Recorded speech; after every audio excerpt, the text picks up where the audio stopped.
안녕하세요. 반갑습니다. 도ың아쌤입니다. 오늘도 구독자님의 요청으로 영상을 올려드리는데요. 새학기가 되면 아이들 적응하는 것과 부모님과 함께하는 시간, 다양한 것들로 고민이 많지만 특별히 좀 행동이 과격하거나 친구들을 무는 행동 때문에 선생님들이 굉장히 힘들어 하거든요. 그래서 이번에 구독자님의 요청도 이 아이는 자꾸만 물어요. 얘기는 안 하고 자꾸만 물어요. 어떻게 하면 좋죠? 그러다 보니 선생님도 물게 되고 친구도 물게 되고, 그러면 물린 친구는 또 집에 가서 그 엄마가 봤을 때 너무나 안타까우니 다시 원으로 피드백이 오게 되겠죠. 무는 아이는 왜 무는지에 대한 여러 가지 이유들을 한번 생각해 볼 필요가 있어요.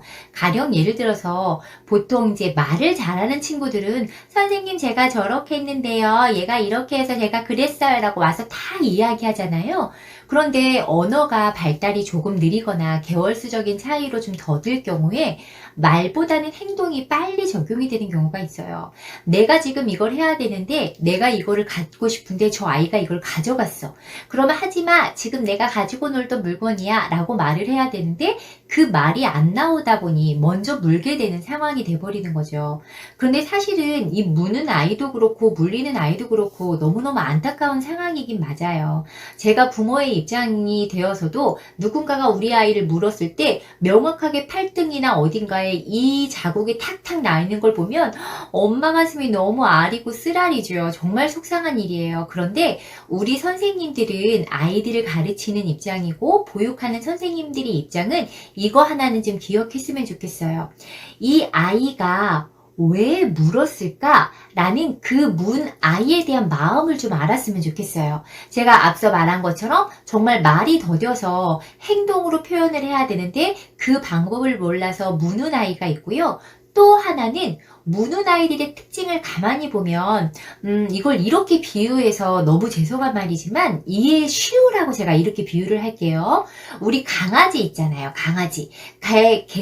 강아지나 개 같은 경우에 이게 사람을 물기도 해요. 그런데 개가 왜 무는 건가 심리를 가만히 봤더니 사실상 개는 되게 겁을 잘 먹는다네요. 그래서 강아지 스스로가 뭔가 외부로부터 어떤 위압감이 오거나 뭔가 적이 나에게 공격을 해올 것 같아 무서워 이런 경우에 달려들어서 문다고 해요. 그런데 아이도 죄송하지만 똑같아요.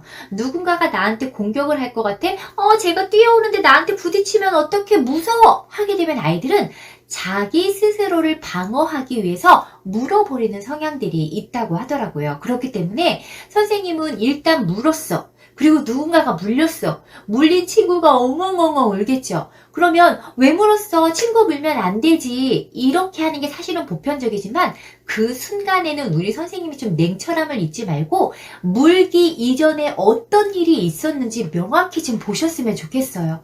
저 아이가 정말 갑자기 뛰어오는데 이 아이가 달려들어서 물었다. 이 아이는 지금 저 아이가 달려오면서 자기에게 공격을 할 거라고 생각을 했거나 달려오는 그 모습 자체에 위화감을 느껴서 물어버린 경우도 있어요. 그리고 이 아이가 무언가를 가지고 노는데 친구가 이 아이의 물건을 빼앗아갔어. 내 거야! 라고 말해야 되는데 아직 말이 더뎌서 어눌해서 말을 못해. 그래서 몸으로 했거나 이런 것들에 대한 그 물기 이전의 사건을 명확히 볼 수 있는 눈이 필요해요.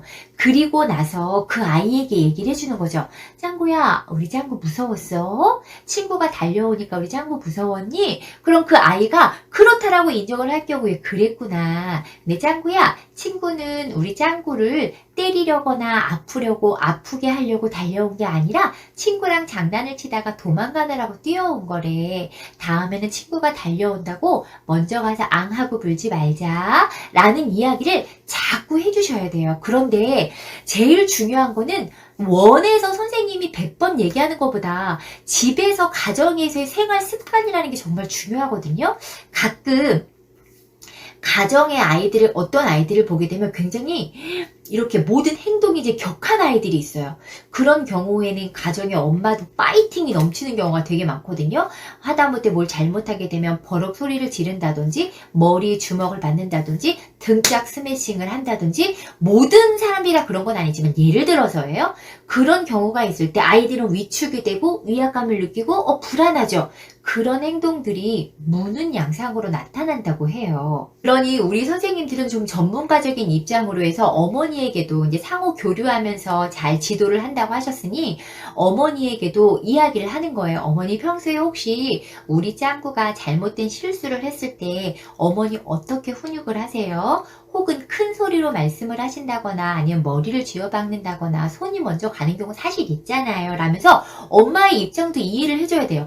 혹시 그렇게 하시나요? 손이 먼저 올라가는 거 아니에요? 막 이렇게 엄마를 막 비난하듯 하는 것이 아니라 우리도 엄마가 돼보면 다 알아요. 정말 그런 상황에 나도 모르게 그 감성이 먼저 앞서가지고 이성을 앞지르는 경우가 있거든요. 그래서 그런 경우 있잖아요. 그러면서 혹시 어머니도 그런 경우가 있나요? 라고 이렇게 엄마의 마음도 이해하면서 이렇게 조언해주든 얘기해주는 거예요. 그렇군요. 지금 우리 짱구가 가만히 보니 많이 두려움이 좀 많은 친구 같아요. 겁이 좀 많은 친구 같아요. 마음이 여려서 그럴 건데 이런 경우는 어머니도 힘들겠지만 아이에게 큰 소리로 말하는 것보다 짱구야, 엄마가 아까 조심하라고 했는데 네가 뛰어가다가 이 물잔이 엎어졌잖아. 다음부터 뛰지 말고 걸어다니자. 이렇게 한 번에 말하는 게 아이가 훨씬 더 빨리 그 부정적인 행동이 수정이 될 수 있다는 거죠.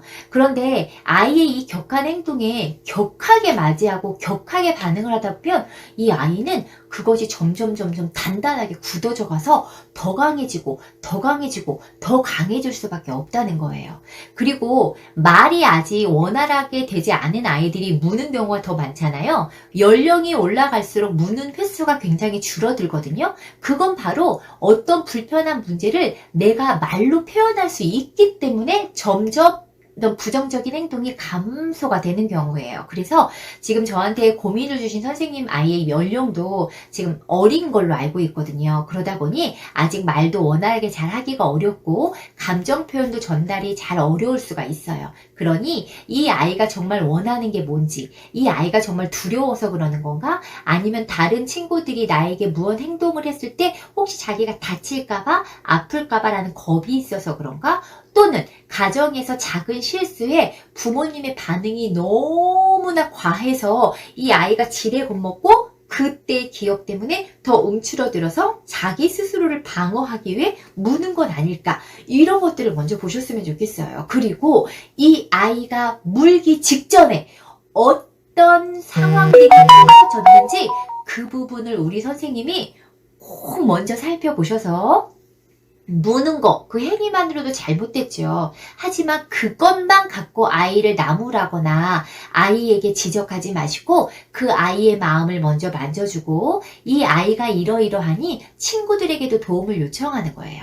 얘들아, 짱구는 뛰거나 갑자기 큰 소리를 지르면 무서워서 자기도 모르게 앙하고 문대. 그러니 짱구 앞으로 막 급하게 달려가거나 친구에게 큰 소리를 지르거나 물건을 그냥 가져가는 거는 조심하도록 하자라고 해서 한 아이가 예쁘고 올곧게 바로 설 수 있도록 선생님도 도와주셔야 되고 원도 도와주셔야 되고 가정은 당연히 도와줘야 되고 우리 친구들도 같이 도와주어서 건강하고 씩씩하게 잘 성장할 수 있었으면 좋겠습니다.